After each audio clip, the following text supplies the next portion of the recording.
75 million albums, over 26 million singles, and over 18 million downloads. They wrote 14 #1 singles and won 12 Grammy Awards. At least so far. There is still more to come. At various times, I was also point person for John Bon Jovi and Richie Sambora, Prince, Carole King, Billy Idol, Beastie Boys, Sinead O'Connor, Jethro Tull, and U2, but had nothing to do with their discovery or signing. Being surrounded by all this talent gave me a rare opportunity to learn about the creative process because I was right there.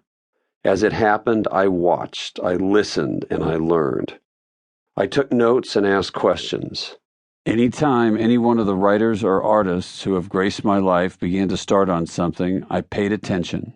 I never knew I would write a book about it, but I found myself in a place of such trust and closeness within their lives that I could not help but inhale. I have observed creative genius unfettered and unfolding in its natural habitat over and over and over again for years.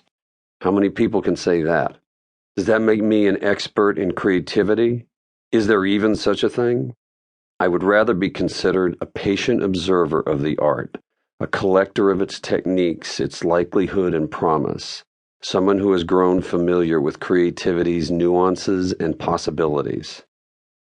And here's what I've come to believe. Creativity is a gift from life to us. It exists in varying degrees, measures, and amounts in each of us, but we all have it inside. There is as much creativity in our lives as we allow there to be.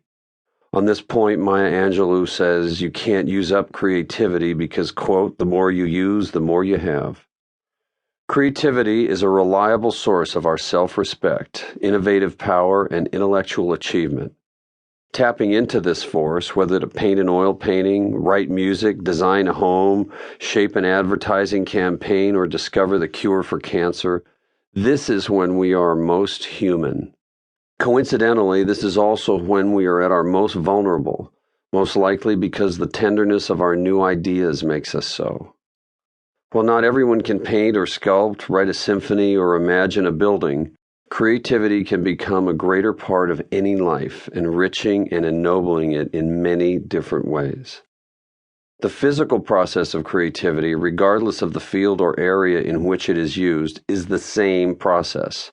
Regardless of the creative challenge we might be faced with, our brains respond the same way. They do the same thing.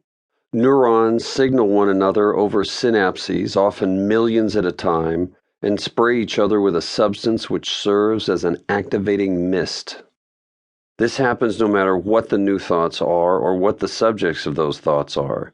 The spray, most often glutamate, serotonin, dopamine, or acetylcholine, is like an ideal lubricant, and we all get plenty to work with. If you are a chef nuancing a recipe or a fashion designer working on a little black dress, you are utilizing the same brain functions and having the same aha moment as a film composer writing a score or a songwriter finding the perfect chorus. The brain cannot tell the difference. It is a machine functioning as designed. And if that's all there is to it, why not have more creativity in our lives?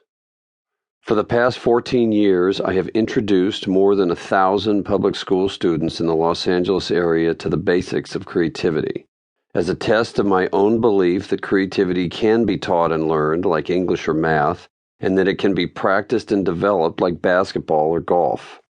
I teach them that creativity is a skill. Some of the students are in gifted and talented education programs, while many others are at-risk inner-city students. Some come from amazing circumstances, but many do not. I had an idea that the more creativity these students had in their lives, the better those lives might be, and every class proves it again and again. I introduce the students to the breadth of their creative instinct and provide them with techniques that they can utilize to access it at any time, as much as they want to or need to for the rest of their lives. The students learn the basics of good creative thinking by learning how great thinkers, including several songwriters and composers, often think.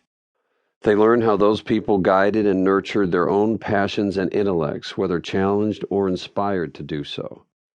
The students learn how to expand